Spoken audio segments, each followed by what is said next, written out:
मस्तक सिंहासन पे हम आत्माएं, राजन बने और शासन चलाएं।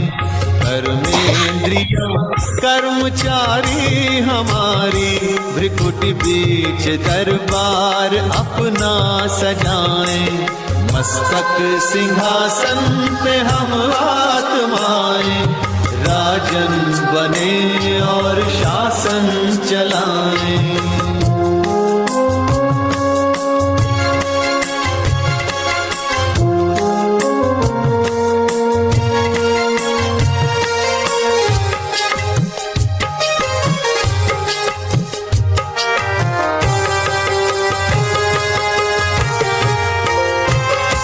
करे मंत्रणा मिलके मन मंत्री से, समाचार पूछे सजग संतरी से।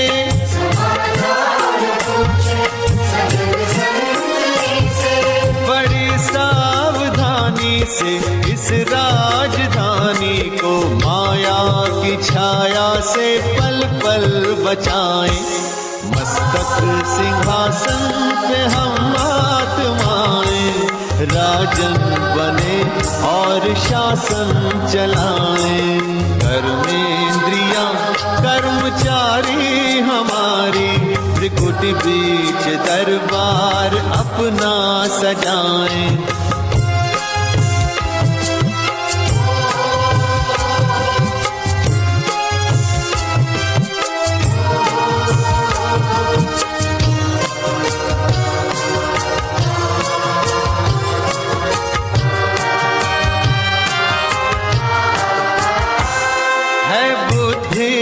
मुंसिफ बड़ा न्यायकारी, मैं राजा भिराजी सुखी जनता सारी।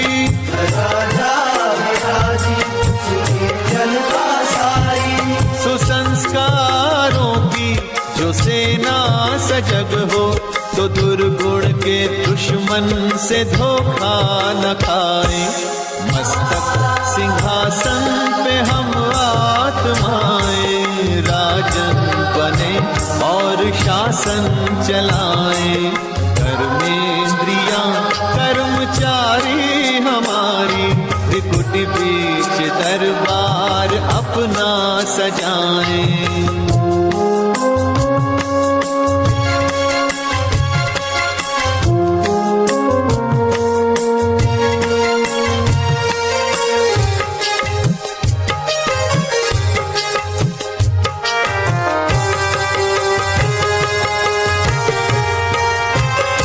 खुदा दोस्त की हम पे है छत्र छाया, कि खोया हुआ राज फिर से दिलाया।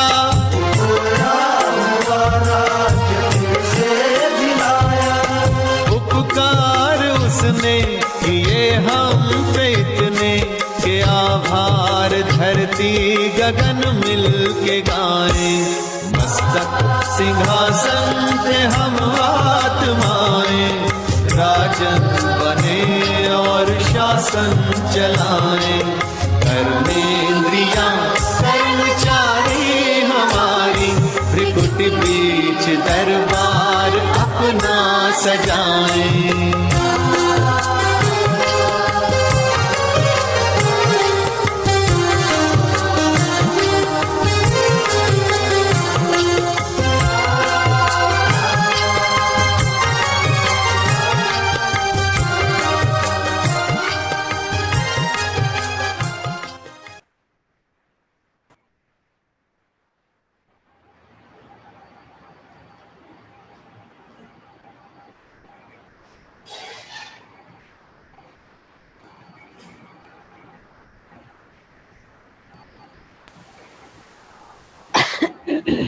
ओम शांति।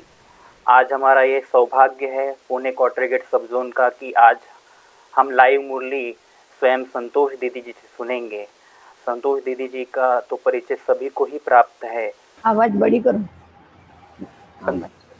संतोष दीदी जी, आप महाराष्ट्र और आंध्र प्रदेश जोन के जोनल इंचार्ज है और आपकी जो फलस्वरूप जो ट्रेनिंग जो आपको मिली हुई है यज्ञ में, तो सबसे पहले मम्मा द्वारा भी आपको ट्रेनिंग मिली है, बाद में दादी जानकी जी द्वारा आपको ट्रेनिंग मिली हुई है, और आप ये रिस्पॉन्सिबिलिटी जो 1990 से करते आ रहे हैं, और आपकी सेवाओं के फलस्वरूप ही एमएमसी माना मुंबई म्यूनिसिपल कॉरपोरेशन, इनका जो अब पहला गार्डन है इंस्टीट्यूशन ने अडॉप्ट किया था, और उस गार्डन की प्रगति को देखकर एमएमसी ने मुंबई तथा नई मुंबई के कई उद्यानों को इंस्टीट्यूशन को सौंपा है। उसी प्रकार दीदी जी कई देशों में सेवार्थ जा चुके हैं, जैसे कि यूएसए, यूके, यूएई। आप सोशल विंग के चेयरपर्सन भी हैं, आपको कई अवार्डों से नवाजा गया है। उनमें से एक अवार्ड महारानी झांसी अवार्ड, ये जो भारतीय संस्कृति निर्माण परिषद हैदराबाद, इनके द्वारा भी आपको मिला हुआ है। तो मैं पारू दीदी जी को रिक्वेस्ट करता हूं कि पुणे क्वार्टर गेट सब जोन की ओर से दीदी जी को स्वागत करेंगे। पारू दीदी जी।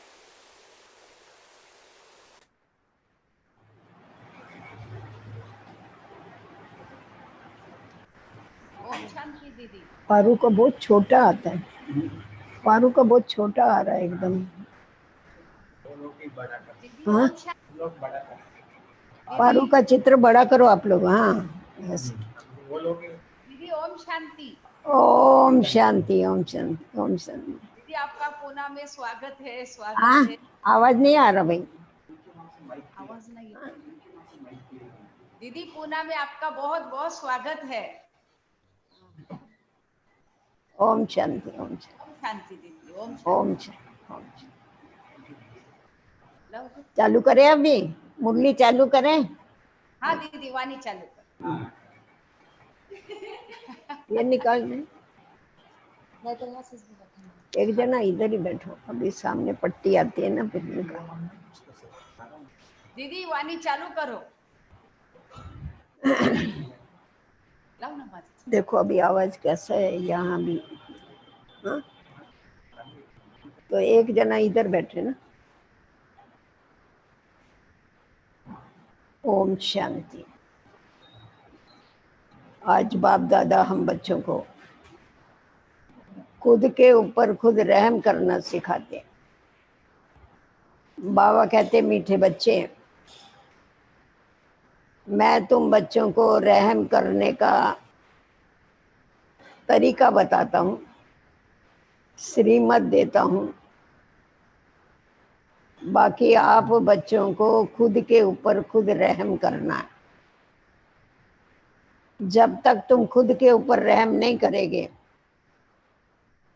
तुमको खुद के ऊपर दया नहीं आएगी, तब तक तुम परिवर्तन नहीं हो सके। तो इसीलिए बाबा की श्रीमत पर चलने के लिए हमारी हालत क्या हो गई थी, क्या और क्या हो गए, ये अगर सोचेंगे तो रहम आता है कि जिस बाबा ने हमें डबल सिरताजदारी बनाया, इतना ऊंचा बनाया, काम सिरताज थे और कहाँ मोहताज बन गए। तो अभी फिर से हमें सिरताज बनना है। इसीलिए सदैव बाबा की श्रीमत पर चलते रहें। बाबा जो डायरेक्शन देते हैं उसको प्रैक्टिकल में लाते रहें, तभी हम खुद के ऊपर रहम कर सकेंगे। खुद के ऊपर सदैव चेकिंग रखें और उसके साथ साथ खुद को चेंज करते जाए। जो खुद के ऊपर रहम करता है वही औरों के ऊपर भी रहम कर सकता। जिसको खुद के ऊपर रहम करना नहीं आता है वो दूसरों के ऊपर क्या रहम करेंगे। तो इसीलिए बाबा कहते कि मीठे बच्चे, तुम रहम दिल बाप के बच्चे हो, इसीलिए खुद के ऊपर रहम करके सारी सृष्टि के ऊपर रहम करो और सर्व को दुखों से मुक्त करो, लिबरेट करो। मीठे बच्चे, अपने ऊपर आप ही रहम करो। भक्ति मार्ग में रहम मांगते ना, भगवान रहम करो, दया करो। अभी भगवान कहता है मीठे बच्चे, अपने ऊपर आप ही रहम करो। बाप जो श्रीमत देते हैं उस पर चलते रहो। तरीका भी बताता है रहम करने का। बाप की श्रीमत है बच्चे, टाइम वेस्ट मत करो, सुलटा कार्य करो। उल्टा काम कोई नहीं करना, सदैव सुलटा कार्य करो। अपने सब यहाँ वाले सब सुन रहे भाई बहन, यहाँ वाले सुन रहे सब? कहाँ है? दोनों भी उधर बैठ गए। इधर सब भाई बहन सुन रहे हैं? एक ध्यान दो ना, यहाँ उधर जाके बैठ जाते। प्रश्न है, जो तकदीरवान बच्चे हैं उनकी मुख्य धारणा कौन सी होगी? जो तकदीरवान बच्चे हैं उनकी मुख्य धारणा कौन सी होगी? उसका जवाब है, तकदीरवान बच्चे सवेरे सवेरे उठ के बाप को बहुत प्यार से याद करेंगे। तकदीरवान बच्चे सवेरे सवेरे उठ के बाप को बहुत प्यार से याद करेंगे। काम नहीं उतारेंगे याद का, पर प्यार से याद करेंगे। बाबा से मीठी मीठी बातें करेंगे। कभी भी अपने ऊपर बेरहमी नहीं करेगी। उल्टा काम करना माना बेरहमी करना।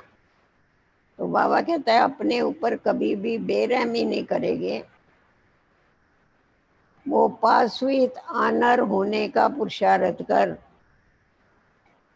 स्वयं को राजाई के लायक बनाए। लायकी चाहिए ना राजाई करने के लिए भी, तो पास विथ ऑनर हो गए और पुरुषार्थ करके खुद को राजाई का लायक बनाए। ओम शांति। बच्चे बाप के सामने बैठे हैं तो जानते हैं कि हमारा बेहद का बाप है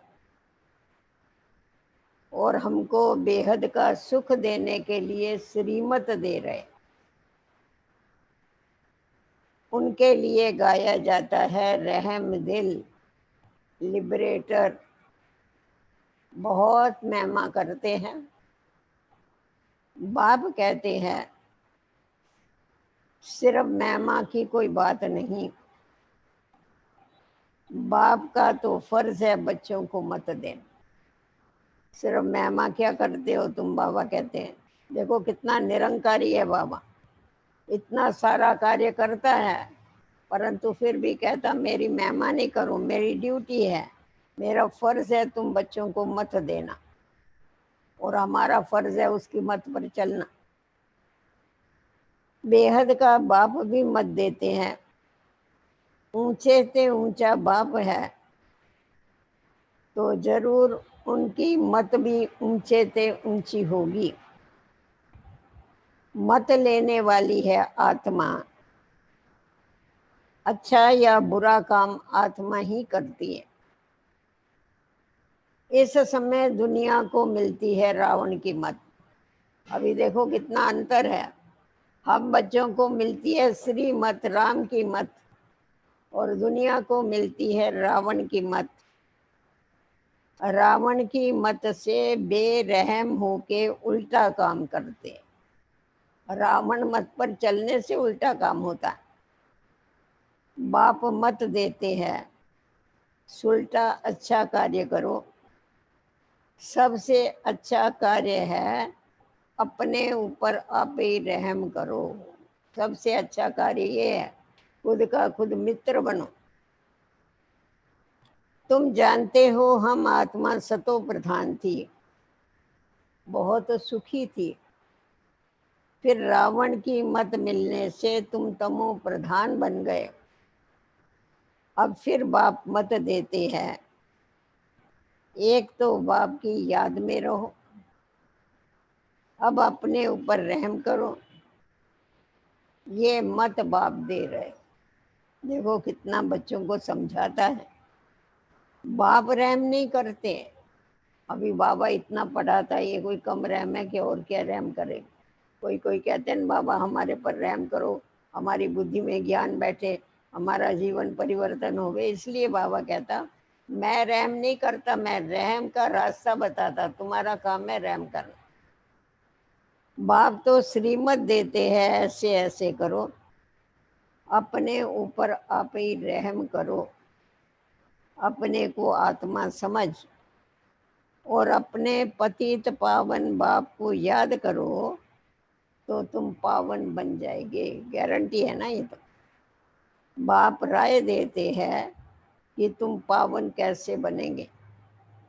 बाप ही पतितों को पावन बनाने वाला है, वो श्रीमत देते हैं। अगर उनकी मत पर नहीं चलते हैं तो अपने ऊपर बेरहम हो जाता है।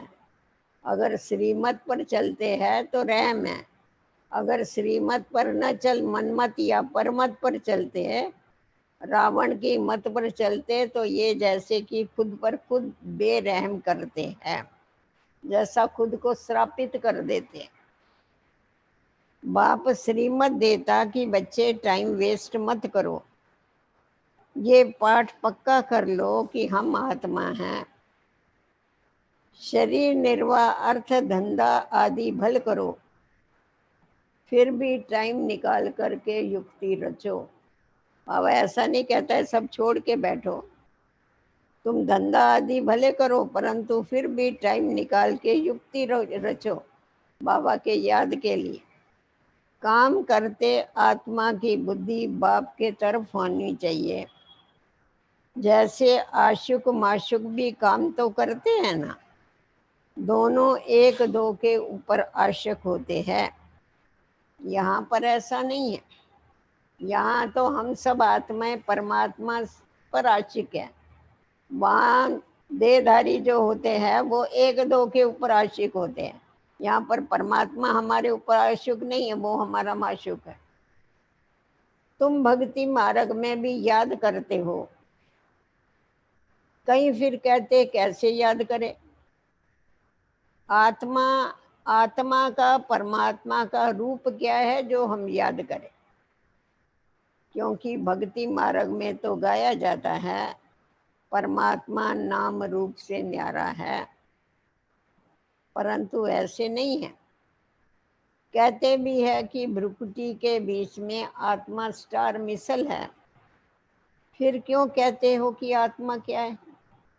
जब तुम आत्मा का गायन करते हो कि आत्मा भ्रुकुटी के बीच में स्टार मिसल निवास करती है, तो फिर तुम क्यों कहते हो कि आत्मा क्या है?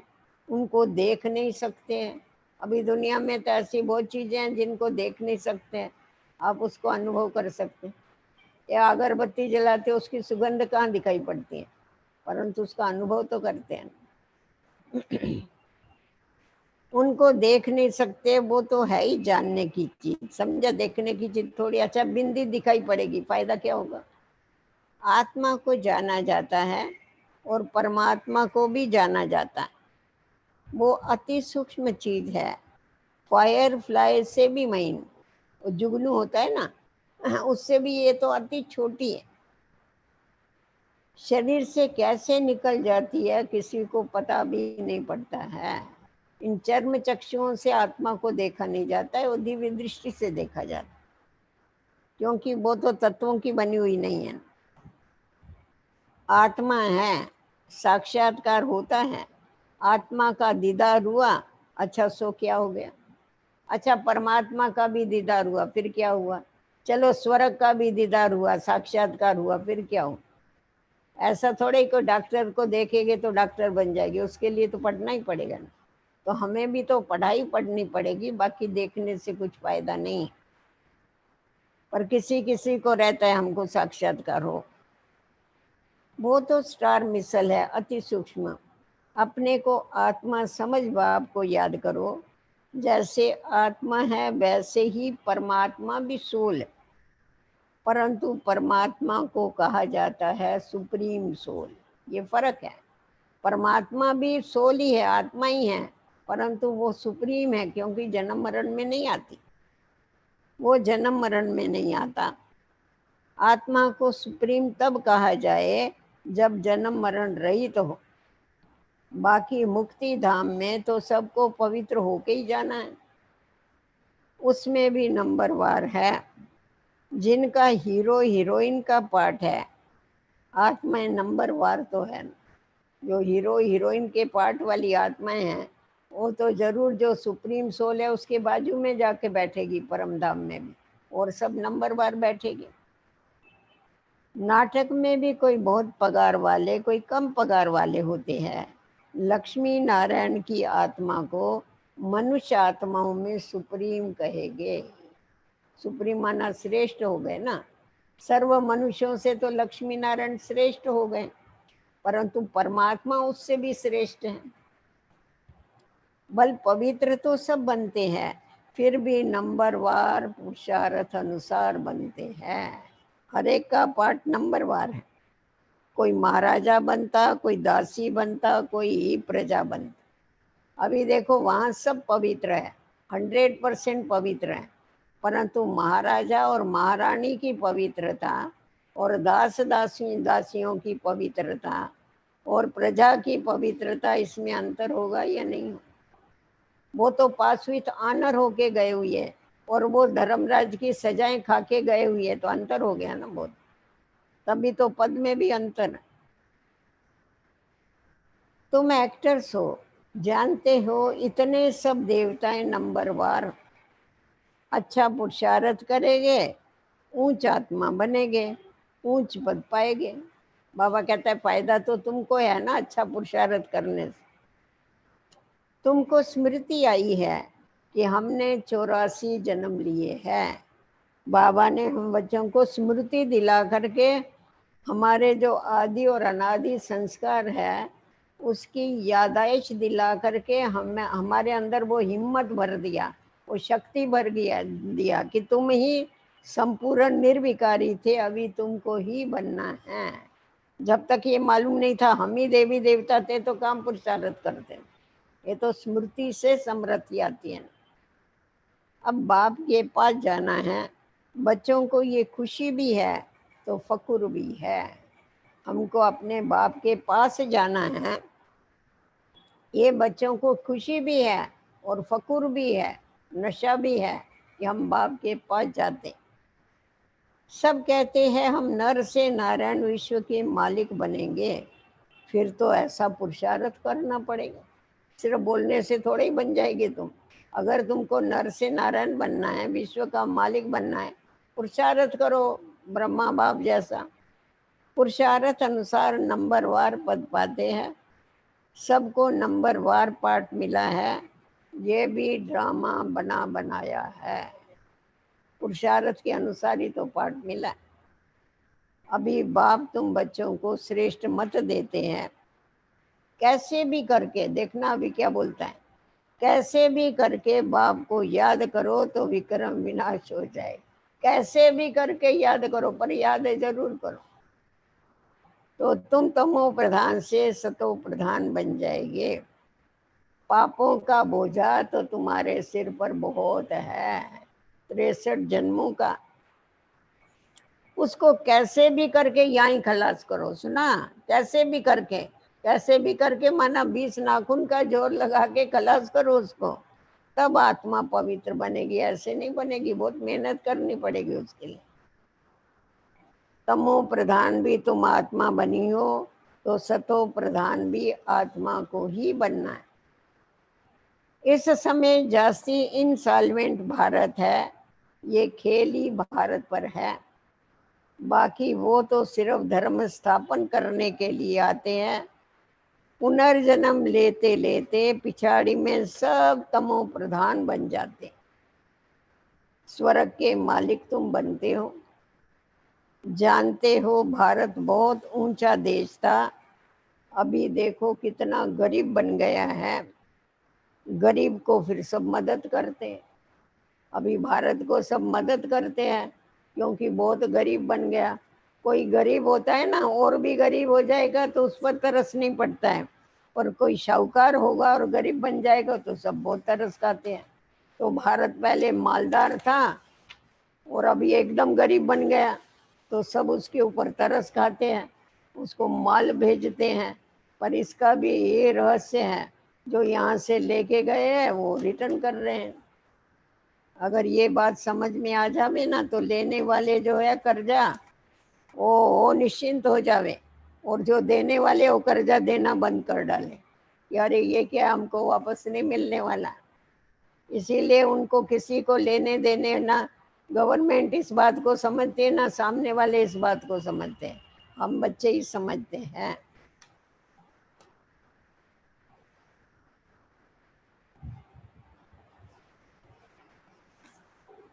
हर बात की भीख मांगते रहते हैं, एक चीज की भीख नहीं मांगते, हर बात की हर चीजों की भीख मांगते हैं। आगे तो बहुत अनाज यहाँ से जाता था, अभी गरीब बने हैं तो रिटर्न में सर्विस हो रही है। जो ले गए हैं ना उधार वो वापस मिल रहा, इसीलिए चिंता मत करो। क्रिश्चियन और क्रिश्चियन राशि एक ही है, क्रिश्चियन ने ही भारत को हप किया ना। अब फिर ड्रामा अनुसार वो वापस आपस में लड़ते हैं। मक्खन तो तुम बच्चों को मिल जाता, राजाई तुमको मिल जाती है, लड़ते आपस में। ऐसे नहीं कि कृष्ण के मुख में माखन था, ये तो शास्त्रों में लिख दिया है। सारी दुनिया कृष्ण के हाथ में आती है, सारे विश्व का तुम मालिक बन जाते। उसके मुख में माखन नहीं था, ये तो विश्व की बादशाही की बात। तुम बच्चे जानते हो हम विश्व के मालिक बनते हैं तो तुमको कितनी खुशी होनी चाहिए। तुम्हारे कदम कदम में पदम है। सिर्फ एक लक्ष्मी नारायण का राज नहीं था, बहुत बड़ी डिनेस्टी थी। यथा राजा रानी तथा प्रजा, सबके पांव में पदम थे, माना मालदार थे सभी। कहते हैं देवताओं के पैर में पदम है, इसीलिए उनके पैर में पद्मों की निशानी बताते हैं। वहां तो अनगिनत पैसे होते हैं, पैसे के लिए कोई पाप आदि नहीं करते हैं, अथाह धन होता है। अल्लाह अल्लाह दिन का खेल दिखाते हैं ना। अल्लाह जो अव्वल दिन अर्थात जो देवी देवता धर्म स्थापन करते हैं, ये हो गया अल्लाह शिव बाबा। और अव्वल दिन माना पहला पहला जो देवी देवता धर्म स्थापन करते हैं, सेकंड में जीवन मुक्ति दे देते हैं, सेकंड में साक्षात्कार हो जाता है। कारून का खजाना बताते हैं, बहुत बड़ा खजाना बताते। मीरा कृष्ण से साक्षात्कार में डांस करती थी, वो था भक्ति मार्ग। अच्छा, अभी उसने इतना डांस किया, कृष्ण के साथ खेल पाल किया, सब कुछ किया, इसका मतलब ऐसा थोड़ी वो स्वर्ग में आएगी। उसको स्वर्ग में आना है तो ब्राह्मण जरूर बनना पड़ेगा, फरिश्ता बनना पड़ेगा, तभी आएगी। यहाँ भक्ति मार्ग की बात नहीं है। तुम तो वैकुंठ में प्रैक्टिकल में जाके राजभाग करेंगे। भक्ति मार्ग में तो सिर्फ साक्षात्कार होता है। इस समय तुम बच्चों को एम ऑब्जेक्ट का साक्षात्कार होता है। जानते हो कि हम ये बनने वाले हैं। बच्चों को भूल जाता है, इसीलिए ये बैच दिए जाते। बैच लगाएंगे देखेंगे तो याद आएगा ना, और इससे सेवा भी होती है, और भी पूछते हैं ये क्या है। अभी हम बेहद बाप के बच्चे बने हैं, कितनी खुशी होनी चाहिए। भगवान के बच्चे बने डायरेक्ट तो कितनी खुशी होनी चाहिए। ये तो घड़ी घड़ी पक्का कर देना चाहिए, परंतु माया ऑपोजिशन में है तो वो खुशी उड़ा देती। ऐसा आगे थप्पड़ मारती, खुशी को गायब कर देती। बाप को याद करते रहेंगे तो नशा चढ़ेगा, याद नहीं होगी तो नशा नहीं चढ़ेगा, और याद नहीं होगी तो माया तंग जरूर करेगी।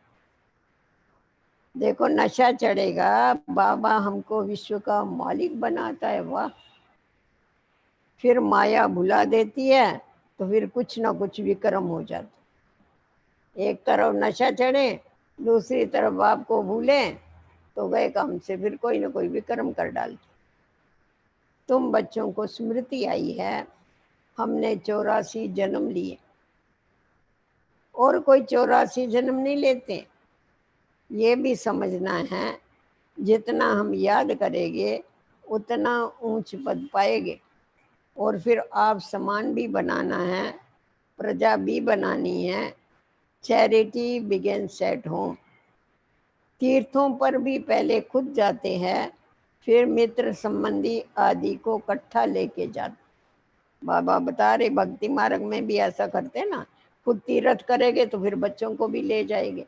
तो यहाँ तुम खुद ज्ञान में चलते हो, तुम्हारा काम है अपने घर वालों को भी ज्ञान देना, उनको भी ले चलो नई दुनिया में। तो तुम भी प्यार से सबको समझाओ। सब नहीं समझेंगे, बाबा को ये मालूम है, सब नहीं समझेंगे, पर तुम्हारा काम है समझाना। एक ही घर में बाप समझेगा तो बच्चा नहीं समझेगा। माँ बाप कितना भी बच्चों को कहेंगे पुरानी दुनिया से दिल नहीं लगाओ, पर वो मानेगा ही नहीं। अभी इस घराने का नहीं होगा तो बेचारा कहाँ से माने। तंग कर देते हैं। जो यहाँ का सैपलिंग होगा वो ही आकर के समझेगा। जो आदि सनातन देवी देवता धर्म की आत्मा होगी वही तो आएगी, दूसरा कौन आएगा। इस धर्म की स्थापना देखो कैसे होती है। और धर्म वालों की सैपलिंग नहीं लगती। और धर्म वाले जो है उनकी सैपलिंग नहीं लगती है। जैसा गुलाब का झाड़ है ना, इसकी सैपलिंग लगाई जाती है, उसकी टहनी काट के फिर लगाएंगे। यहाँ भी हम क्षूद्रों से ब्राह्मण बनते हैं, कलयुग से संगम युग पर आते हैं, और फिर ब्राह्मण बनने के बाद देवता बनते हैं। और जो धर्म स्थापक है वो जब इस सृष्टि के ऊपर आते हैं तो उनके फॉलोअर्स तो ऊपर होती है, वो आत्माएं वो नीचे उतरती जाती है और उनके फॉलोअर्स बनते जाते हैं। तो उनकी सैपलिंग नहीं कहेंगे, पुराने से उनको नया नहीं बनाया, परंतु बाबा ने हमारे को क्षुद्र से ब्राह्मण बनाया। वो तो डायरेक्ट आकर के उनके फॉलोअर बन जाते। वो तो ऊपर से आते हैं, उनके फॉलोअर्स आते रहते हैं। ये तो स्थापना करते हैं और फिर सबको पावन बना के ले जाते हैं। इसीलिए इनको सतगुरु और लिबरेटर कहा जाता है। और जो भी धर्म स्थापक है उसको सतगुरु या लिबरेटर नहीं कहेंगे, वो सिर्फ धर्म स्थापक है। परंतु वो जो परम पिता है वो फिर सतगुरु भी है और लिबरेटर भी। हमारी गति सदगति भी करता है, हमको सबको साथ में भी ले जाता है। सच्चा गुरु तो एक ही है। मनुष्य कभी भी किसी की सदगति नहीं कर सकते हैं। सदगति दाता है एक, उनको ही सतगुरु कहा जाता है। भारत को सचखंड भी वही बनाते हैं, रावण झूठ खंड बना देता है। दोनों का देखो कितना फर्क है। रावण झूठ खंड बनाता है और बाप सचखंड बनाते हैं। बाप के लिए भी झूठ बोलते हैं, देवताओं के लिए भी झूठ बोलते हैं। देखो रावण कितना उल्टा दिमाग कर देता है, सबके लिए झूठ। जो सचखंड स्थापन करने वाला है उसके लिए भी झूठ, जो सचखंड में रहने वाले हैं उसके लिए भी झूठ। तब बाप कहते बच्चे हियर नो इविल, इसको कहा जाता है वैशालय। ये उल्टी बातें इनकी नहीं सुनना। सतयुग है शिवालय। मनुष्य समझते थोड़े ही है, वो तो अपनी मत पर चलते हैं। कितना लड़ना झगड़ना चलता रहता है। बच्चे माँ को, पति स्त्री को मारने में देरी नहीं करती है, एक दो को काटते रहते। बच्चा देखता है बाप के पास बहुत धन है, देता नहीं है, तो उसको मारने में देरी नहीं करता है। कलयुग के बाबा लक्षण बता रहे। कैसी देखो गंदी दुनिया, तो भी लोगों को वैराग नहीं आता इससे। अभी तुम क्या बन रहे हो, ये तुम्हारी एम ऑब्जेक्ट खड़ी है। तुम तो सिर्फ कहते थे हे पतित पावन आके हमको पावन बनाओ। ऐसे थोड़े ही कहते थे कि विश्व का मालिक बनाओ, सिर्फ यही कहते थे ना पावन बनाओ। कभी ये थोड़ा ही कहा हमको विश्व का मालिक बनाओ। अरे भक्ति मार्ग में गीत गाते थे कृष्ण के लिए, हमको नौकर रखो जी। हाँ, वो ऐसा थोड़ी कहा हमको राधा बनाओ तुम। उसको तो यही कहते थे हमको नौकर रखो, नौकर नहीं तो चाकर रखो। चाकर मतलब नौकर का नौकर। अरे उससे वो भी नहीं रखो तो नौकर, उससे भी चाकर का भी नौकर मानो, चूकर रखो, कुछ तो रखो। तो एकदम क्या हमारी एम ऑब्जेक्ट क्या थी और हमको बाबा ने क्या बना दिया। बाबा कहता है मैं तो तुमको विश्व का मालिक बनाता हूँ, नौकर वोकर काय को बनाऊंगा तुम। कितना फर्क है देखो बाप में और मनुष्य आत्माओं में। तो बाबा कहते हैं ऐसे थोड़े ही थे, ऐसा थोड़े ही तुम कहते थे कि हमको विश्व का मालिक बनाओ।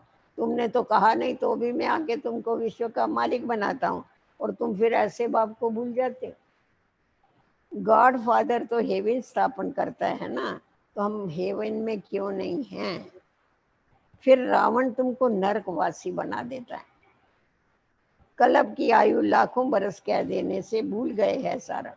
क्यों भूल गए ये सारा? क्योंकि कल्प की आयु ही बहुत लंबी चौड़ी कर दिया। बाप कहते तुम हेवन के मालिक थे, अब फिर चक्कर लगा के हेल के मालिक बन गए। अभी फिर बाप तुमको हेवन का मालिक बनाता है। कहते हैं, देखो बाबा कितना प्यार से समझा। कहते हैं मीठी आत्माएं, बच्चों बाप को याद करो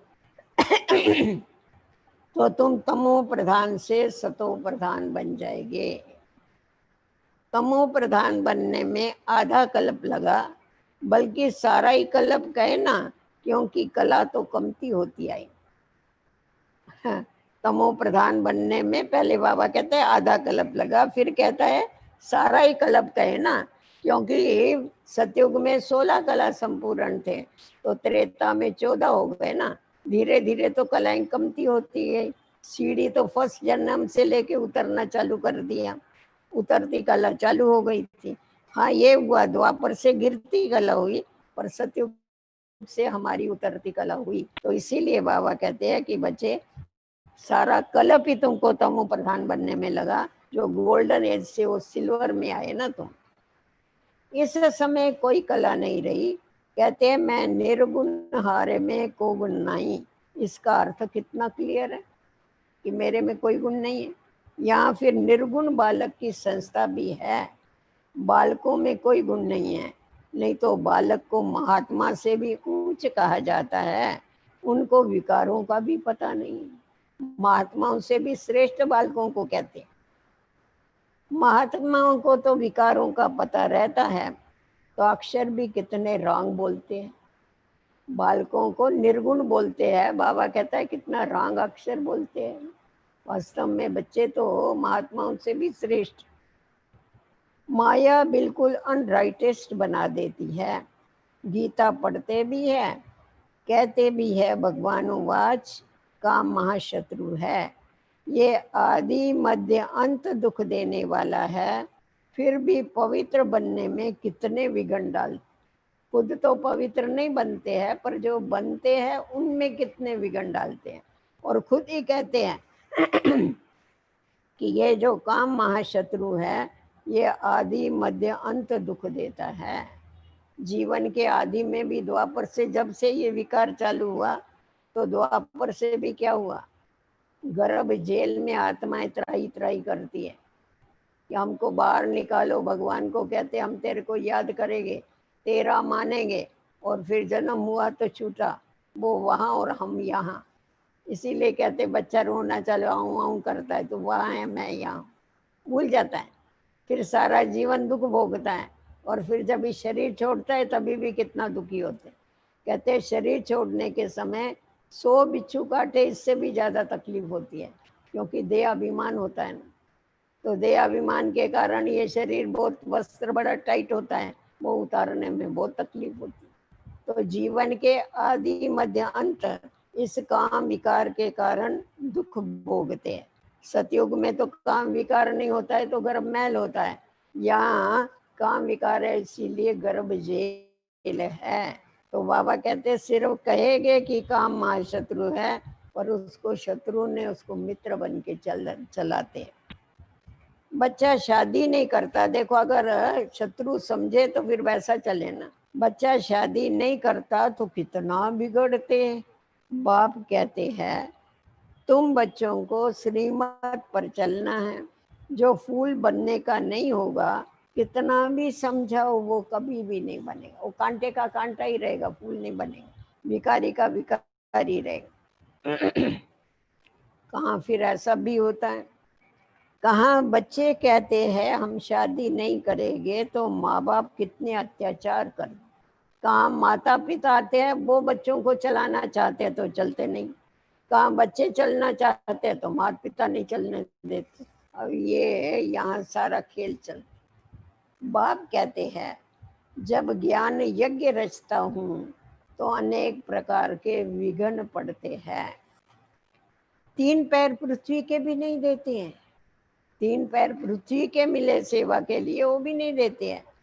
तुम सिर्फ बाप की मत पर याद करके पवित्र बनते हो, और कोई तकलीफ तो है नहीं।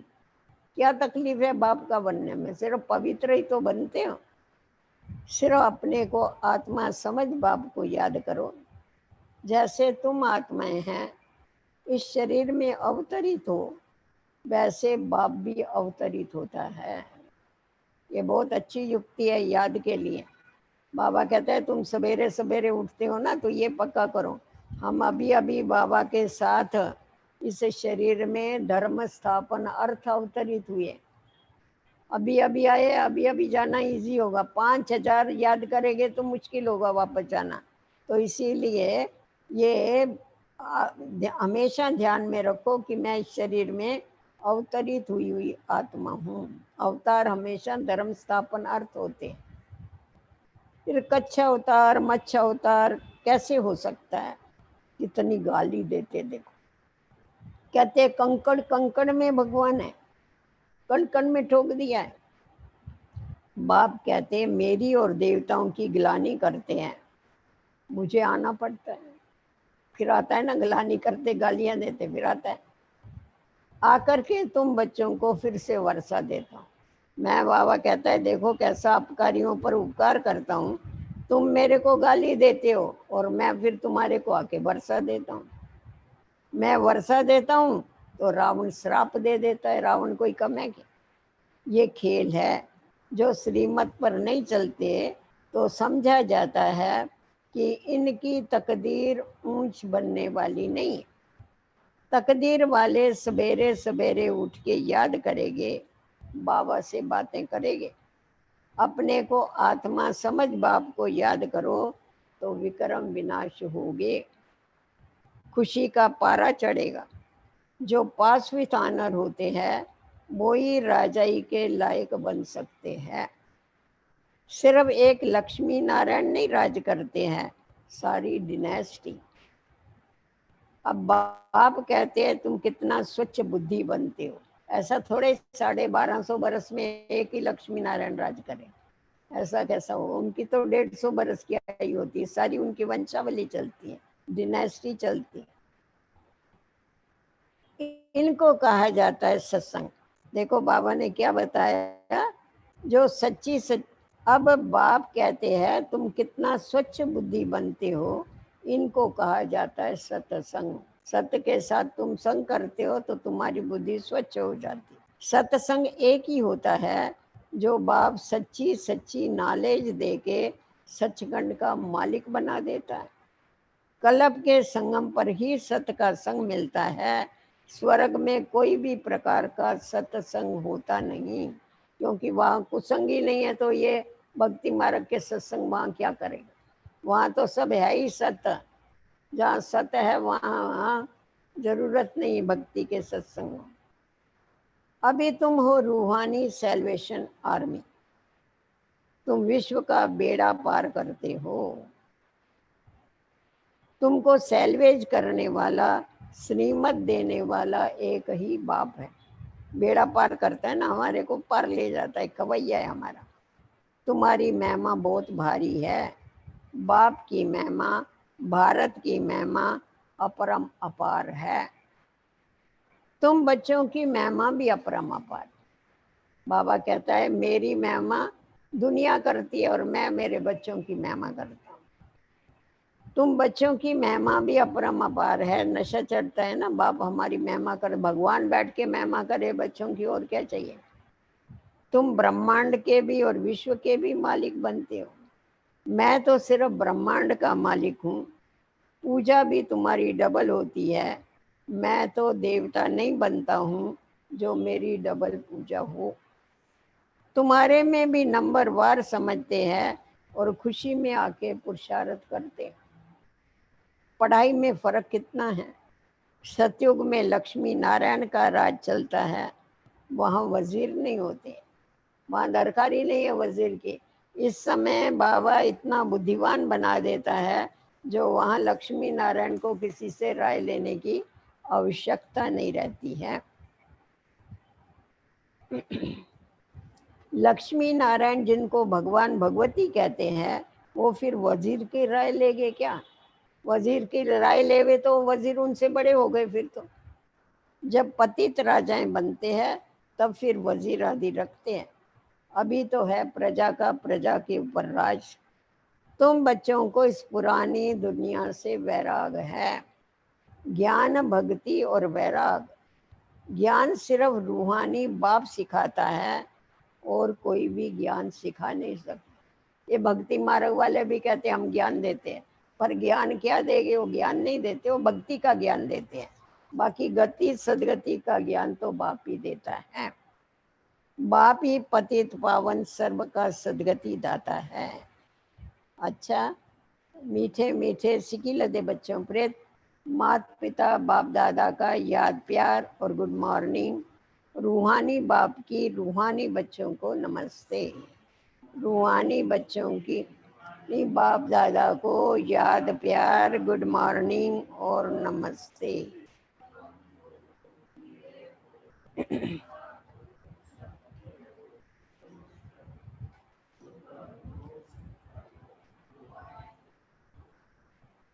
धारणा के लिए मुख्य सार 1 नंबर पॉइंट है, बाप की याद के साथ साथ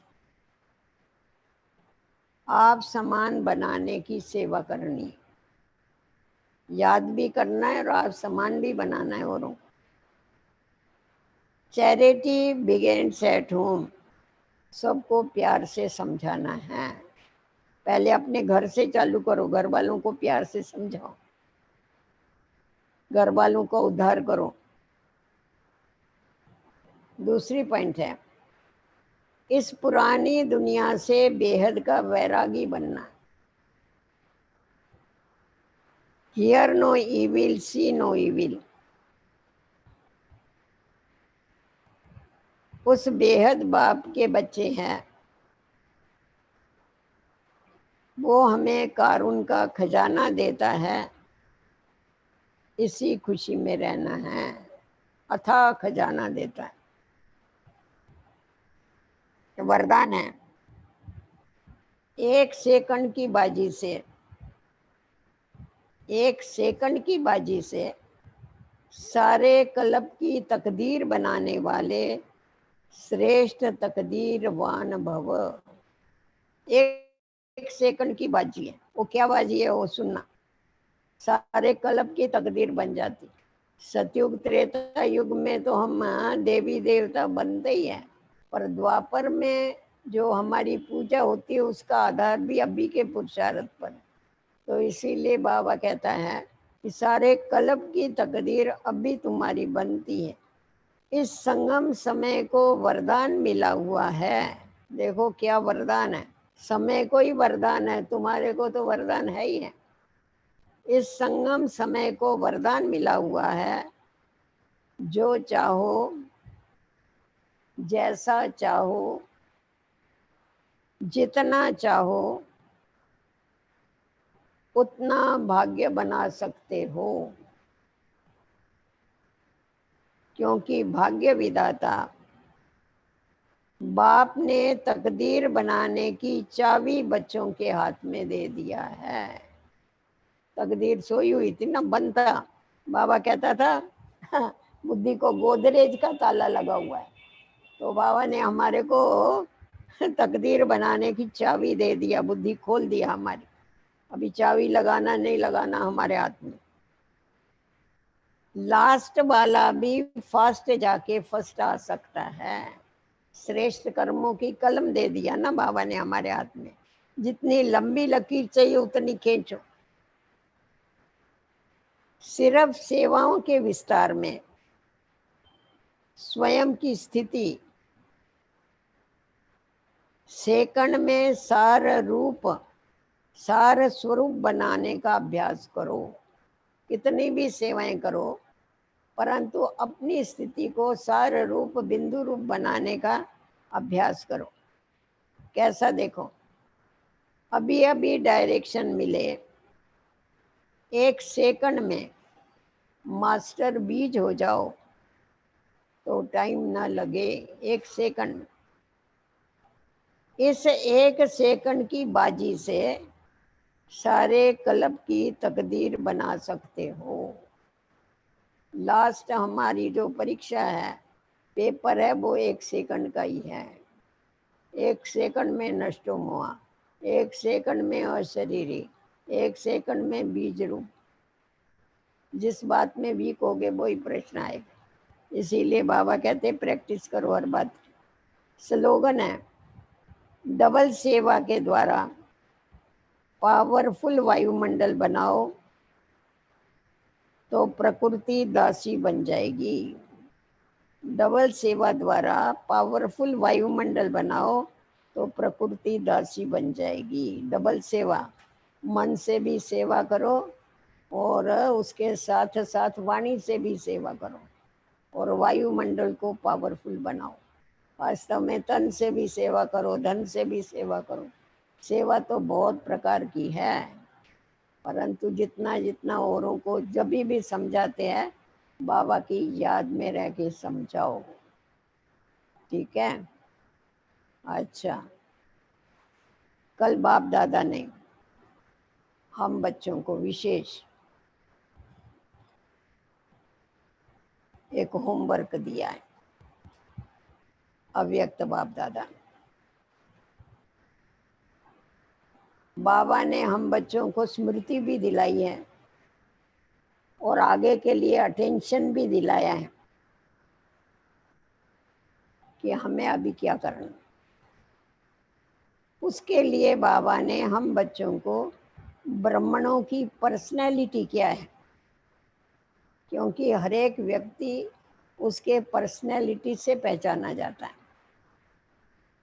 दुनिया में लोग जो है वो दो बातों की पर्सनैलिटी देखते हैं। एक तो शारीरिक पर्सनैलिटी देखते हैं और रूप को देखते हैं, और दूसरा पोजीशन की पर्सनैलिटी देखते हैं। वो जिस्मानी पर्सनैलिटी हो गई। जिसका जितना बड़ा पोजीशन होगा कहेंगे इसकी पर्सनैलिटी बहुत बड़ी है। तो बाबा ने भी हमें दो प्रकार की पर्सनैलिटी बताई। एक है पवित्रता की पर्सनैलिटी और दूसरी है संतुष्टता की पर्सनैलिटी। अभी हमें अपने को चेक करना है कि बाबा ने जो हमें पवित्रता की पर्सनैलिटी बताई, क्योंकि हम ब्राह्मणों का जन्म ही पवित्रता के आधार पर। हम सब ब्रह्मा मुख से पैदा हुए बाबा के बच्चे हैं। सतयुग और त्रेता युग में जो है वो योग बल की पैदाइश है, द्वापर कले युग में भोग बल की पैदाइश है, परंतु संगम युग ऐसा स्पेशल युग है जिस समय हम ब्रह्मा मुख की पैदाइश। पवित्रता के सागर ने आके हमको ब्रह्मा के मुख से पैदा किया है। इसीलिए ब्राह्मणों को द्विज कहा जाता है, दो बारी जन्म लेने वाले। एक माता के गर्भ से जन्म लिया, दूसरा ब्रह्मा के मुख से जन्म। तो हमारे जन्म का आधार ही पवित्रता है। तो बाबा ने हम बच्चों को बताया कि पवित्रता का अर्थ, पवित्रता की पर्सनैलिटी माना क्या, सपन और संकल्प। इसमें भी अपवित्रता का अंश भी न हो कभी, इसको कहेंगे पवित्रता की पर्सनैलिटी। किसी भी विकार का अंश न हो। पवित्रता का मतलब सिर्फ काम विकार नहीं, कोई भी कामना न रहे, कोई इच्छा है, इसको भी प्यूरिटी नहीं कह सकते। असत्यता है, इसको भी प्यूरिटी नहीं कह सकते। सच्चाई और सफाई, ये भी बहुत बड़ी पवित्रता है। तो इसीलिए हम ब्राह्मणों को खुद को चेक करना है कि हमारे अंदर वो पवित्रता की पर्सनैलिटी कितनी है, क्योंकि हमारा भविष्य पद जो है उसका आधार ही पवित्रता है। जितना जितना आत्मा पवित्र बनती है, अभी जैसा बाबा ने बताया, लक्ष्मी नारायण और प्रजा और दास दासी, इसमें अंतर क्यों पड़ा? इसमें अंतर पड़ा पवित्रता के आधार पर। जितनी जितनी आत्मा पवित्र बनती जाती है, उतना उतना उसके वाइब्रेशन चारों तरफ फैलते हैं। पवित्रता के आधार पर ही रूहानियत आती है। पवित्रता के आधार पर ही हम देखते हैं कि वाइब्रेशन जो है वो सुख और शांति के वाइब्रेशन वो आत्माएं दे सकती, क्योंकि पवित्रता ये सुख शांति की जननी है। तो अगर पवित्रता है तो खुद के अंदर, हमारे अंदर सुख और शांति होती है, उसके वाइब्रेशन चारों तरफ फैलते हैं। तो विश्व को परिवर्तन करने के लिए पवित्रता की आवश्यकता है। और हम आदि सनातन देवी देवता धर्म जो संपूर्ण पवित्र है, देवता धर्म का तो गायन किया जाए, संपूर्ण निर्विकारी, तो जो संपूर्ण पवित्र धर्म है उसकी स्थापना करने के लिए हमारे अंदर पवित्रता की पराकाष्ठा चाहिए। और वो तभी आती है जितना जितना हम पवित्रता के सागर से अपना बुद्धि का योग लगाते, हम अपने सारे संबंध बाबा के साथ जोड़ते हैं, सर्व संबंधों की रचना उससे लेते हैं, तो हमारा एक के ऊपर आकर्षित होने के कारण हमारी बुद्धि कभी भी किसी में जा नहीं सकती। अगर हमारी बुद्धि किसी वस्तु, पदार्थ या व्यक्ति में जाती है तो इसका मतलब ये हो गया कि प्यूरिटी की कमी है। तो जितना जितना हम पवित्र बनती जाती है आत्मा, उतना उतना हमारे चेहरे के ऊपर चमक आती, उतना उतना खुशी होती। आज भी आप देखेंगे बाहर वाले लोग भी बोलते हैं, इधर आपके पास आने वाले लोगों के चेहरे पर चमक है, बहुत खुश रहते हैं, वो चमकता भी है और खुश भी रहते। क्यों? पवित्रता के कारण। और हम ये देखते हैं कि चलते चलते अगर वो ठंडे हो जाते हैं और छोड़ देते हैं, उनका चेहरा ही बदली हो जाता है, वो चमक नहीं चेहरे के ऊपर रहती है। तो पवित्रता जो है वो लाइट, तो लाइट क्या होती है, स्वतः ही चेहरे के ऊपर आती जाती। अभी हमारे पीछे वो चक्कर तो नहीं घूमेगा, परंतु चेहरे के ऊपर उसका इफेक्ट दिखाई पड़ता है। तो इसीलिए बाबा कहता है कि बच्चे, फर्स्ट तुमको पवित्रता की जो पर्सनैलिटी है, उस पवित्रता की पर्सनैलिटी को बनाना है, बनाना पड़ता है उसको, वो आप ही नहीं आती है। उसके लिए अपने ऊपर ध्यान देना होता है, उसके लिए भाई भाई की स्मृति और आत्मिक दृष्टि की बहुत आवश्यकता है। जितना जितना हमें स्वस्मृति है, मैं जो हूँ जैसा हूँ इसकी मुझे स्मृति है, और हमारी आत्मिक दृष्टि है, रूहानी दृष्टि है, उस रूहानी दृष्टि से मैं तो आत्मा हूँ, परंतु ये सामने वाला भी आत्मा। तो ये जो रूहानी दृष्टि है, ये रूहानी दृष्टि ही पवित्रता का फाउंडेशन है। यही सर्व संबंधों को, देह के संबंधों को बुलाती है। आत्मिक स्थिति देह को भुलाती है और रूहानी दृष्टि देह के संबंधों को भुलाती है, एक के साथ हमारा बुद्धि का योग जुटाती है। तो जब हम इतना अटेंशन अपने ऊपर देते हैं, तभी हमारे अंदर परिवर्तन आता है।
सामने तो ये पट्टा है, पट्टे को दूर करो। चालू है, ध्यान देना बहुत उनको। वहां से ही फोन आया। अच्छा, ओम शांति। तो दूसरी बात जो चल रही थी बहुत ही संतुष्टता की। बाबा ने कहा ब्राह्मण मना संतुष्ट। तो संतुष्टता की पर्सनालिटी जो है उसमें बाबा ने हम बच्चों को स्व से संतुष्ट, बाप से संतुष्ट, ईश्वरीय परिवार से संतुष्ट, सारी दुनिया से संतुष्ट वो कभी हो सकता है। संतुष्टता के लिए संपन्नता की आवश्यकता। जो संपन्न है वो संतुष्ट है। जिस प्रकार हम लोग देखते हैं देवी देवताओं के चेहरे सदा प्रसन्न है, क्योंकि संपन्नता के आधार पर संतुष्टता आती है और संतुष्टता की निशानी प्रसन्नता। तो देवी देवता सदा प्रसन्न क्यों दिखाई पड़ते हैं? क्योंकि वो संतुष्ट आत्माएं हैं। पर संतुष्ट क्यों हैं? क्योंकि वो संपन्न। तो उसी प्रकार गायन किया जाता है कि ऐसी कोई अप्राप्त वस्तु नहीं है जो देवताओं के खजाने में न हो।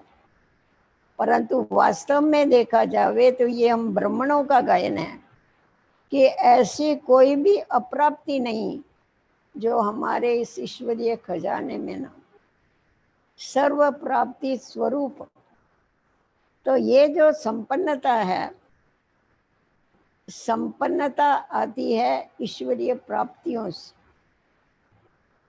तो जितनी जितनी हम बाप के द्वारा प्राप्तियां करते हैं, देने वाला सबको एक जैसा देता है, परंतु लेने वाले नंबर बार लेते हैं। इसीलिए कहा जाता है देंदा दे लेंदा थक पाए। देने वाला नहीं थकता है, परंतु लेने वाले थकते। तो इसीलिए बाबा हमको जो दे रहा है, ईश्वरीय प्राप्तियां करा रहा है, वो सब प्राप्तियां हमें उसके द्वारा करके संपन्न बनना है। बाबा ने जो हमें शक्तियां दी है, बाबा ने जो हमें गुण दिए हैं, बाबा ने जो ज्ञान का खजाना दिया है, तो जितना जितना हम में ये स्मृति रहती है कि बाबा के द्वारा मेरे को क्या क्या मिला है। वास्तव में देखा जावे तो ये पूछने के बजाय हमको ये अपने को पूछना चाहिए कि मेरे को बाप से क्या नहीं मिला है। मेरे को बाप से सब कुछ मिला है। जब मेरे को बाप से सब कुछ मिला तो मेरे जीवन में कोई भी अप्राप्ति नहीं। अप्राप्ति के कारण असंतुष्टता होती। परंतु अगर हम ईश्वर बाप से सर्व संबंध जोड़ के सर्व प्राप्तियां करते हैं तो जीवन में कभी भी असंतुष्टता नहीं हो सकती। तो बाबा जो देता है खुले दिल से, हमें भी वो खुले दिल से स्वीकार करने की आवश्यकता और उसके ऊपर मनन चिंतन करके उसको अपना बनाने की जरूरत है। तो जितना जितना हम अपने ऊपर अटेंशन रखते हैं, बाबा की पढ़ाई की तरफ हमारा ध्यान रहता है, अपने अंदर हम ज्ञान का खजाना भरपूर करते जाते हैं, उस खजाने के कारण हमेशा क्या होता है, कमाई से खुशी होती है, कमाई से संतुष्टता आती है कि हमारे भंडारे भरपूर हैं। तो ज्ञान के खजाने से भी हमारे को खुशी होती है। ज्ञान का खजाना मिलने के कारण हम आत्माएं जो है वो संतुष्ट हो जाती है। परंतु वो जो ज्ञान का खजाना है सिर्फ सुनने से नहीं चलेगा, उसको अपनाने की आवश्यकता है। तो जितना जितना हम बाबा की सर्व प्राप्तियों से सर्व संबंध उससे जोड़ के सर्व प्राप्तियां करते हैं। एक के साथ बुद्धि का योग रखते हैं। तो एक के साथ बुद्धि का योग रखने के कारण एक के द्वारा ही हम सब कुछ ले सकते हैं। आज लोग क्या करते हैं, दुकानों पर जाने के बजाय मॉल में जाना पसंद करते हैं। क्यों? क्योंकि A to Z वहाँ सब कुछ मिल जाता है। तो हमको जब A to Z सब कुछ बाप से मिलता है तो हमको धक्के खाने की क्या जरूरत। तो जिसको एक नामी बनना आता है, अव्यभिचारी याद जिसके पास है, उसको बाबा के द्वारा सर्व प्राप्तियां होती हैं। जो बाबा का आज्ञाकारी बच्चा है, बाबा का वरद हस्त उसके ऊपर सदैव। बाबा उसको सब कुछ देता है। आज्ञाकारी, वफादार और फरमाबरदार बन करके हम बाबा से सर्व प्राप्तियां कर सकते हैं। और सर्व प्राप्तियां करने के बाद जब हमारे जीवन में वो संपन्नता आती है, संपन्नता के आधार पर संतुष्टता आती है। और संतुष्टता हमारे चेहरे के ऊपर प्रसन्नता लाती, खुशी आती। तो जितना जितना हम संपन्न बनते जाते हैं ईश्वरीय प्राप्तियों से, इच्छा मात्रम अविद्या। बाबा कहता है ये गायन देवताओं का नहीं, वहां तो इच्छा की कोई बात ही नहीं, ये तुम बच्चों का गायन। किसी भी प्रकार की हद की इच्छा न रहे। जैसा देवताओं के लिए कहते हैं उनको हद की इच्छा की कोई मार्जिन ही नहीं है, क्योंकि उनके पास सब कुछ है। तो वैसे ही हमें भी कोई भी हद की इच्छा न रहे, ना मान, ना शान, ना नाम। किसी भी प्रकार की इच्छा जब नहीं रहती है तो आत्मा संतुष्ट हो जाती। अगर कोई भी इच्छा है, हमेशा कहा जाता है इच्छा कभी भी अच्छा नहीं बनने देती। अगर कोई भी इच्छा होगी तो हम अच्छा नहीं बन सकेंगे।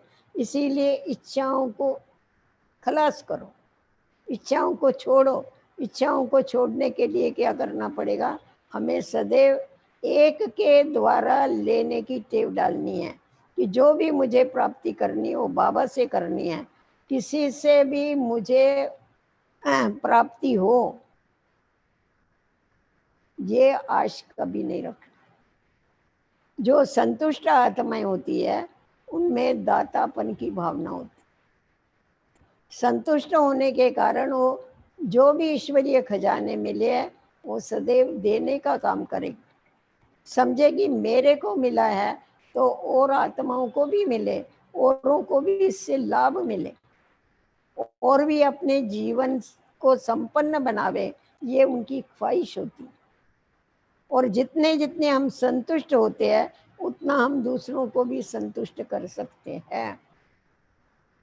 और संतुष्टता के कारण जो प्रसन्नता आती है और धीरे धीरे जो नेचर है, स्वभाव है, वो सरल और मिलनसार बनता जाता, जिसके कारण जो भी है मनुष्य, जो भी ज्ञानी चाहे अज्ञानी, उनकी कंपनी उनको अच्छी लगती है कि ये बहुत मिलनसार है, ये सरल स्वभाव के हैं। उनके साथ उनको मिलना जुलना, उनसे लेन देन करने में उनको मजा आता। अर्थात ही हम संतुष्टता के आधार पर लोकप्रिय बनते। संतुष्टता के आधार पर हम संतुष्टता फैला सकते हैं, हम दूसरों को संतुष्ट कर सकते हैं। परंतु अगर कोई भी इच्छा हमारे अंदर है तो संतुष्ट नहीं रह सकते। तो इसीलिए बाबा कहता है कि बच्चे सदैव तुम ये बुद्धि में रखो कि हम मास्टर दाता है, हम देने वाले हैं, ना कि लेने वाले। देने में खुशी होती है, लेने में कभी खुशी नहीं होती। तो जितना जितना तुम बांटेगे, तुमको जो मिला है, बाबा ने जो भी प्राप्तियां कराई है तुमको अपने पास रखने के लिए नहीं कराई है। ये खजाना तुम बांटो। तुम जितना जितना इस खजाने को बांटेगे, जितना जितना औरों को अनुभव कराएंगे, तो उससे तुम्हारा ये खजाना दिन प्रतिदिन बढ़ता जाएगा। और जितना खजाना बढ़ेगा उतनी उतनी तुम्हारे अंदर क्या होगी, संतुष्टता आती जाएगी। तो इसीलिए संतुष्टता के लिए एक तो हमें इच्छा मात्रम अविद्या बनना पड़ेगा। संतुष्टता के लिए हमें संपन्न बनना पड़ेगा। बाबा ने जो भी हमें प्राप्तियां कराई है वो हमारी कभी भी लीक ना हो, ये ध्यान में रख। क्योंकि ऐसा नहीं होवे, जैसा देखो टाकी है पानी की, ऊपर से तो पानी भर रहा है नल से, और नीचे अगर थोड़ा सा भी छेद होता है तो क्या होता है, वो सारा लीकेज हो जाता है, खलास हो जाता है। देखेंगे पानी नहीं है टाकी में, अरे अभी हमने भरा, परंतु लीकेज तो देखो ना। तो उसी प्रकार हमें जो भी प्राप्तियां होती है उसकी लीकेज वो कभी होती है, वो व्यर्थ चलने से होती है। अगर हमारे व्यर्थ संकल्प चलते हैं, अगर हमारी व्यर्थ वाणी चलती है, तो उससे क्या है, हमारी शक्तियां जो है वो लीक हो जाती है। उनको पहले हमारे को क्या करना पड़ेगा, सील करना पड़ेगा, बंद करना पड़ेगा। कि सदैव हमें क्या करने का है, सर्व का शुभ चिंतक। संतुष्ट आत्माएं कभी भी दूसरों के साथ अपनी रीस नहीं करती और रेस में रहती। रीस करने वाला अर्थात कंपेयर करने वाले, ये ऐसा, इसके पास ये, मेरे पास, वो कभी भी किसी बारे में भी रीस नहीं करेगी। वो सदैव रेस वाले को हमेशा क्या याद रहता है, उसको लक्ष्य याद रहता है। रेस वाला जब भागता है तो उसको यही रहता है कि मेरे को समय के पहले अपने लक्ष्य तक पहुंचना है। तो बाबा कहता है ये ह्यूमन रेस चल रही है, इसमें तुम दौड़ रहे हो। इसीलिए जब दौड़ते हैं, रेस वाले इधर उधर अगर देखेंगे तो ठोकर लग के गिर जाएगी। तो तुम्हें कभी भी किधर देखना नहीं है, तुम सामने देखो कि हमारे को बाबा तक पहुंचना है, लक्ष्य तक पहुंचना है। लक्ष्मी नारायण तो पीछे बनना, पहले ब्रह्मा बाप जैसा तो बन जाओ। इसीलिए बाबा ने हम बच्चों के आगे इतना अच्छा एग्जाम्पल दिया हुआ है। तो जितना जितना हम लक्ष्य रखते हैं, टाइट हमारा लक्ष्य होता है और हमारा ध्यान उस लक्ष्य की तरफ होता है, लक्ष्य की तरफ ध्यान होने से हमारे अंदर वो लक्षण आते जाते। जैसा हम मम्मा को देखते हैं, मम्मा जब पहले दिन बाबा के पास आई, मम्मा बाहर चप्पल उतार रही थी, बाबा ने मम्मा को देखा, बाबा ने कहा अरे ये तो कल पहले वाली राधा बच्ची आ गई। जब भी मम्मा को ये बात मालूम पड़ी कि मैं राधा बनने वाली हूँ, उस दिन से लेके मम्मा ने अपने ऊपर रात मेहनत किया राधा बनने। निश्चिंत नहीं हो गई कि मैं तो हूँ ही, राधा हूँ ही, मेरा तो पद फिक्स है, ये नहीं समझा, परंतु अपने ऊपर उसने मेहनत करना चालू किया। तो उसी प्रकार अगर हम भी खुद के ऊपर मेहनत करते हैं, लक्ष्य को सामने रख करके, तो वो लक्षण हमारे अंदर स्वतः ही आते जाते हैं।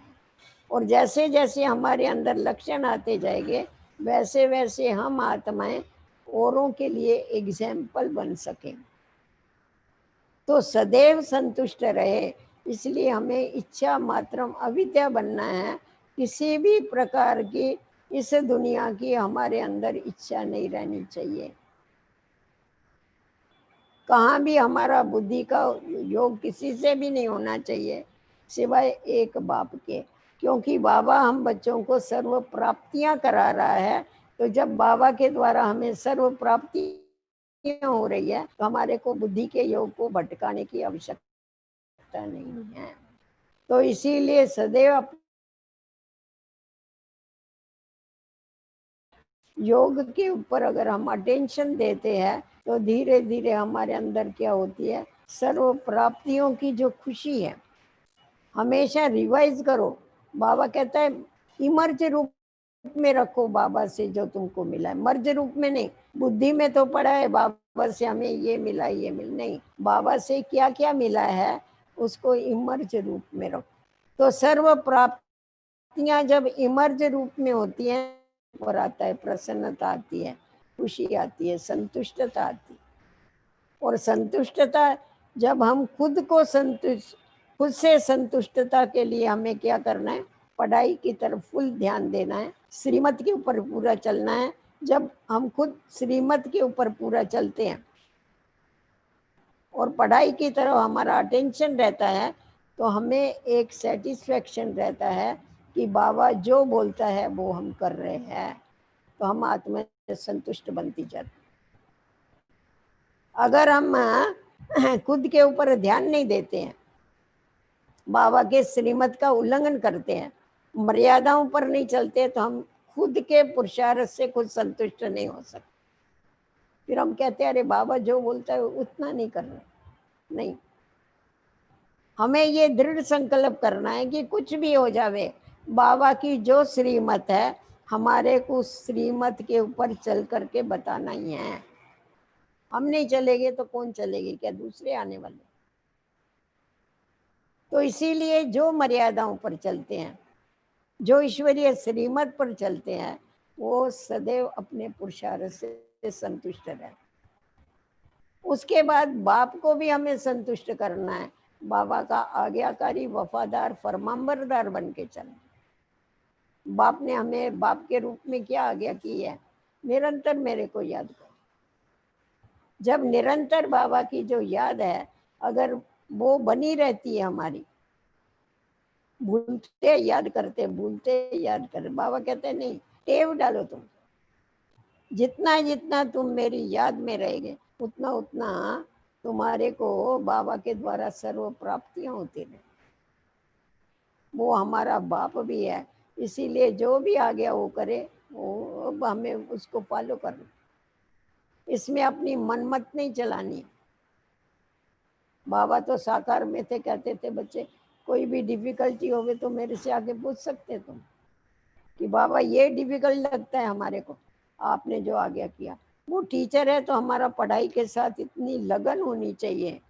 बाबा जो पढ़ाता है वो हमें बहुत ध्यान से पढ़ना है और पढ़ के उसको जीवन में धारण करना है, जैसा मम्मा ने किया।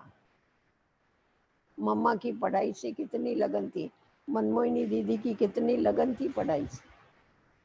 तो जितना जितना हमारा अटेंशन है बाबा की मुरली के ऊपर, बाबा की पढ़ाई के ऊपर, तो टीचर कौन से स्टूडेंट से खुश होता है? जो पढ़ाई का जिसका जो पास विथ ऑनर होने वाले होगा, जो होशियार स्टूडेंट होगा, उसके ऊपर उसकी ज़्यादा नज़र रहती है। और ज़्यादा पास हो गए अगर स्कूल में स्टूडेंट, तो उससे टीचर का नाम भी होता है ना। तो बाबा का नाम हमको वाला करना है। बाबा हम बच्चों को कहता है, बाप के रूप में कहता है, बच्चे मेरी दाढ़ी की लाज रखना। ऐसा कोई कर्म नहीं करना जो सामने वाले कहे ये ईश्वरी संतान होकर के क्या करना। इसीलिए बाबा की आज्ञाओं पर चलो। टीचर है तो उसकी पढ़ाई वफादारी से पढ़ो, गफलत मत करो। सतगुरु है तो उसने हमारे को कर्मों की सावधानी दी है। सतगुरु के रूप में उसने हमें बताया है कि क्या कर्म करने से क्या प्राप्तियां होती हैं। अगर तुम किसी को दुख देगे तो तुम्हारे को दुख मिले, तुम किसी को सुख देगे तो तुम्हारे को सुख मिले। तो कर्म फिलॉसफी उसने जो समझाई हुई है उसके ऊपर चल करके उसे हम संतुष्ट कर सकते। तो इसीलिए बाबा कहते बच्चे वफादार बनो, फरमाबरदार बनो और आज्ञाकारी बन के चलो, तो बाप तो तुम्हारे ऊपर मेहरबान है ही है। बाबा देखो हम बच्चों की कितनी कदर करता है। हम बाबा का क्या क्या कौन से परसेंटेज में सुनते हैं, कोई समझे या नहीं समझे, कोई उस पर चले या नहीं चले, बाबा सबसे प्यार कर।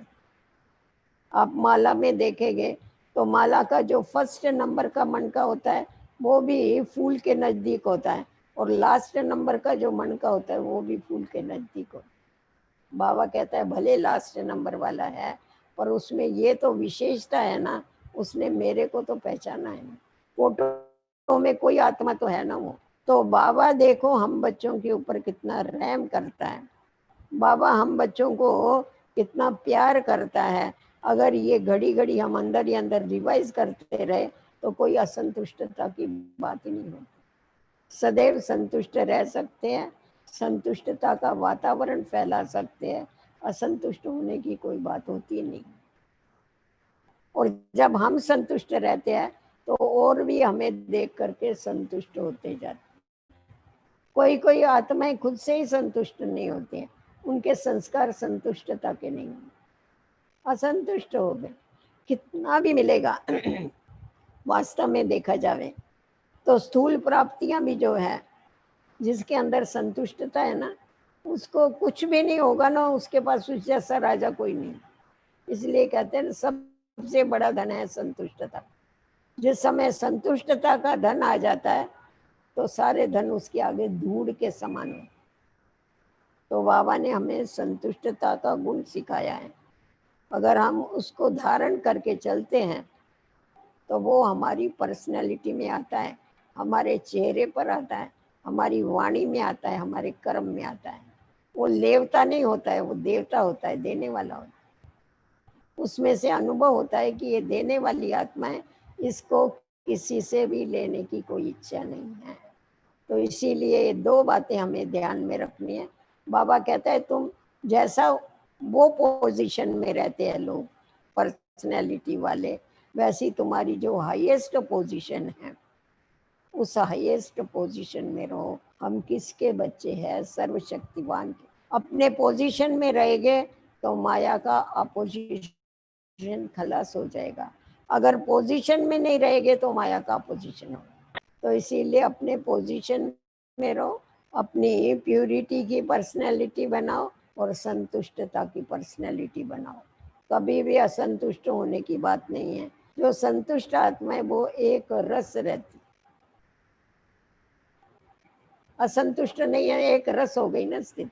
सदैव प्रसन्न रहती है और प्रसन्नता बांटती रहती है। आप थोड़ा याद तो करो, देखो हमारे जो चित्र हैं, हमारी जो मूर्तियां हैं, वो आज भी भक्तों को प्रसन्नता दे रही।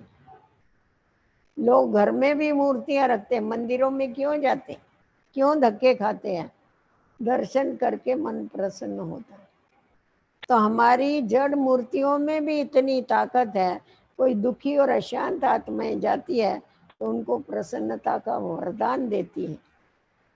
अगर हम अंदर ही अंदर ये सब सोचते हैं, अगर हमारी जड़ मूर्तियों में इतनी ताकत है तो हम लोगों में भी वो ताकत कितनी होनी चाहिए। हमने धारण किया वो ताकत, तभी तो हमारी जड़ मूर्तियां बनी। ऐसी वैसी मूर्ति कोई नहीं बनाते देवताओं की, प्रसन्नता का चेहरा जरूर बनाएगी उस। तो बाबा कहता है उनको पवित्रता भी बताएंगे, उनके आंखों में भी पवित्रता दिखाई पड़े। वो आत्मा इतनी पवित्र है, इसीलिए देखने वाले क्या करते, देखो उनके अंदर भी वो भावना आ जाती। आज आप देखो देवियों के जो भी मंदिर हैं या देवियों की जो भी मूर्तियां हैं, देवियों को देखने के बाद उनके शरीर की तरफ किसी का ध्यान नहीं जाता। कोई देखता है इस देवी की आंखें कैसे, इसका कान कैसा है, इसका नाक कैसा, कोई नहीं देखता। कितनी भी खराब वृत्ति वाला व्यक्ति होगा ना, मूर्ति के आगे जाके खड़ा रहेगा तो उसके अंदर भी वो पवित्रता के वाइब्रेशन आ जाए। वो भी जैसा कि देह से थोड़े समय के लिए तो न्यारा हो जाएगा। तो बाबा कहता है बच्चे ये तुम्हारी यादगार है, तुम ये सदैव याद रखो ना कि ये हमारी पूजा हो रही है, हमारी यादगार है।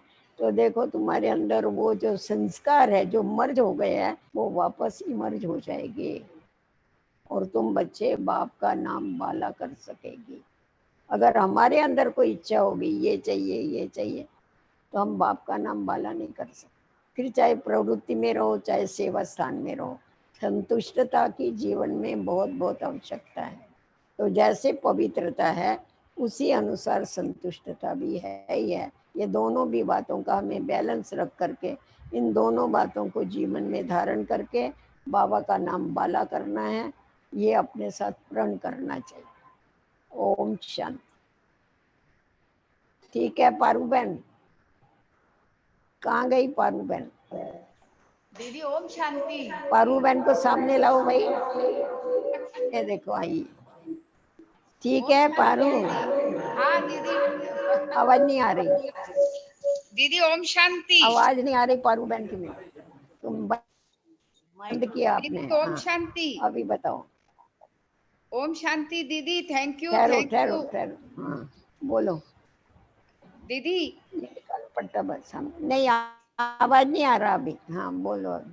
माइक चालू है? ठहर ठहर। काला चालू। माझा हेडफोन दे इधर।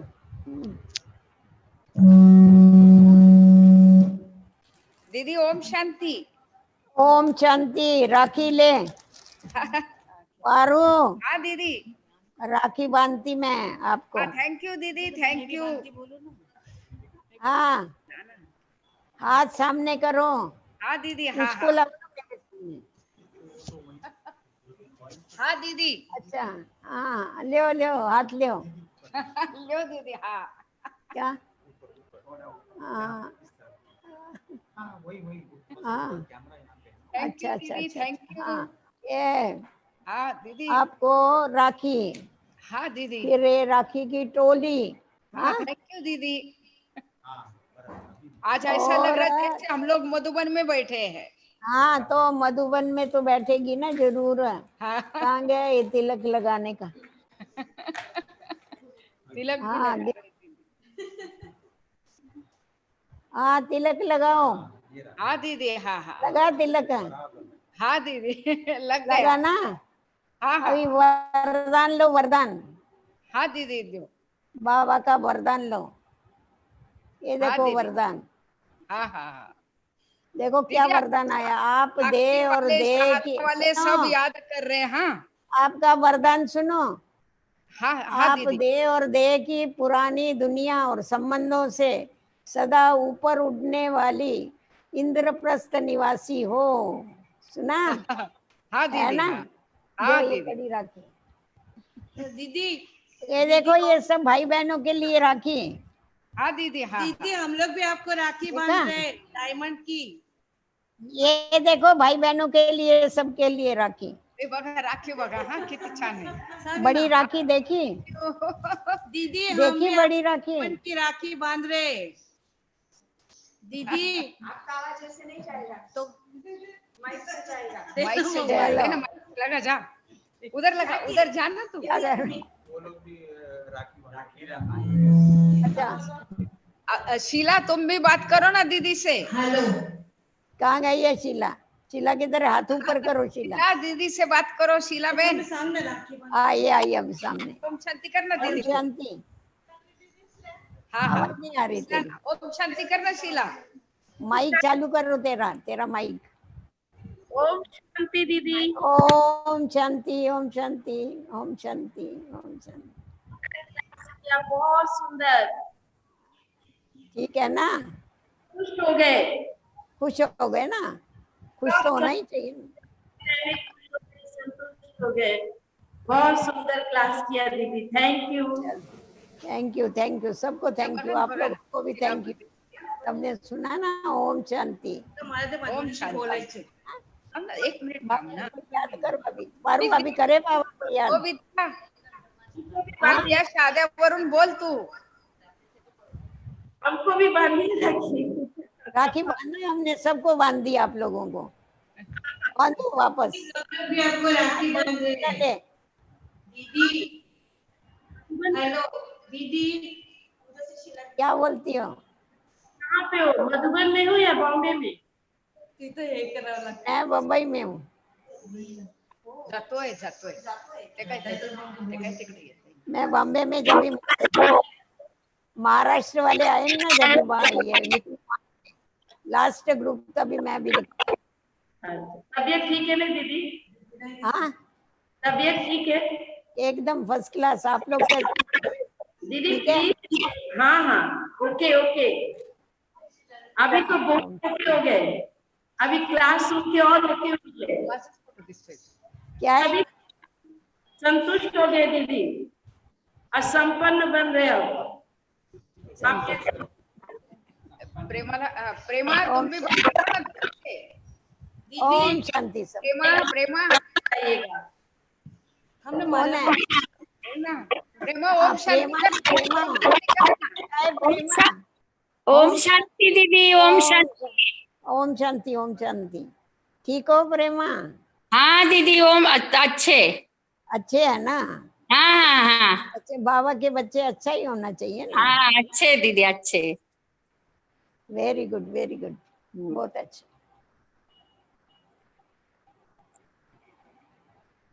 चलो अभी याद करो बाबा को। क्या बोलती पारू देखो, आवाज नहीं आ रहा उसका दीदी ना। ओम शांति। ओम शांति, ओम शांति, ओम शांति। दीदी हम आपको डायमंड की राखी बांध रहे हैं। हाँ लगे, तुम लोग खुद ही डायमंड हैं। हाँ, अगर सुनीता संजू बोलना, तुम लोग खुद हाँ? ही डायमंड। नीलिमा तू पण बोलना दीदींशी। सामने लाओ ना, क्यों जो भी हो उसको। नीलिमा ओम ओम शांति शांति करना। कैसी है? ओम शांति दीदी। ओम शांति, ओम शांति, ओम शांति, ओम शांति। दीदी आपको मिलकर बहुत बहुत खुशी हो रही है। ऐसे लग रहा है दीदी, आप ऐसे लग रहा है आप हर एक के सेंटर पे पहुंच गए हो। पहुंचे हैं ना, पहुंचे हैं, जरूर पहुंचे जी हैं। जी दीदी, बहुत खुशी हो रही है। बहुत अच्छा। हेलो हाँ हेलो, कौन है? ओम शांति दीदी।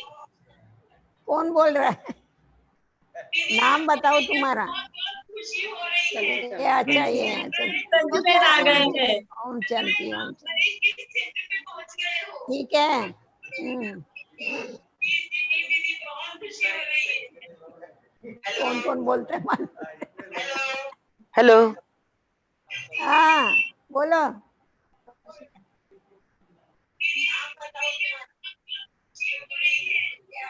हाँ ये देखो, ये दूसरी आई अभी, सुनीता।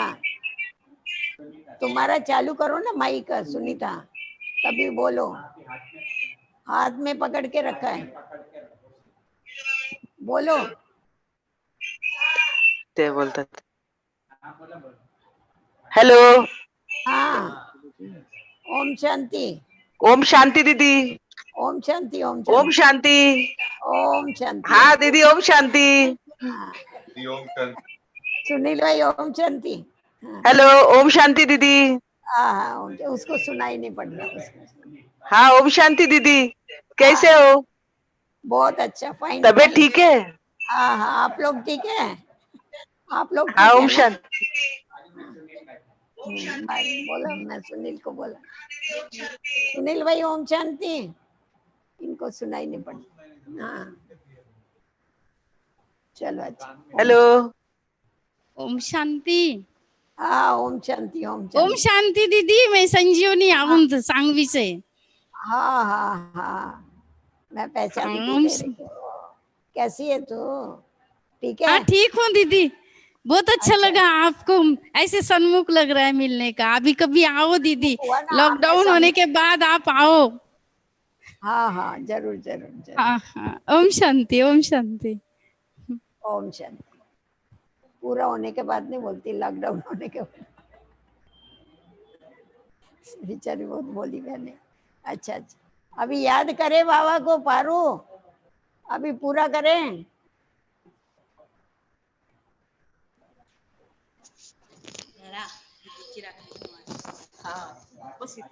हाँ अभी पूरा करें। बंद हाँ कर। हाँ दीदी, हाँ हाँ।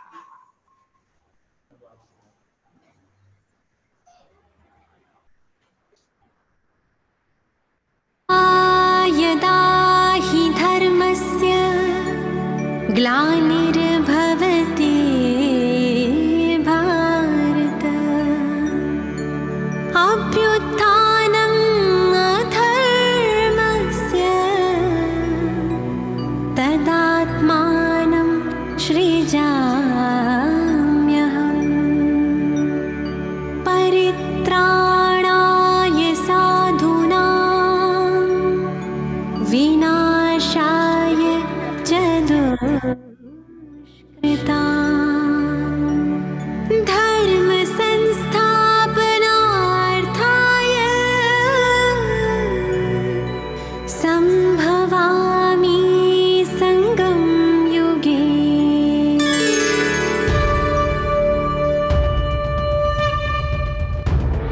निराकार शिव है आए, गीता का ज्ञान सुन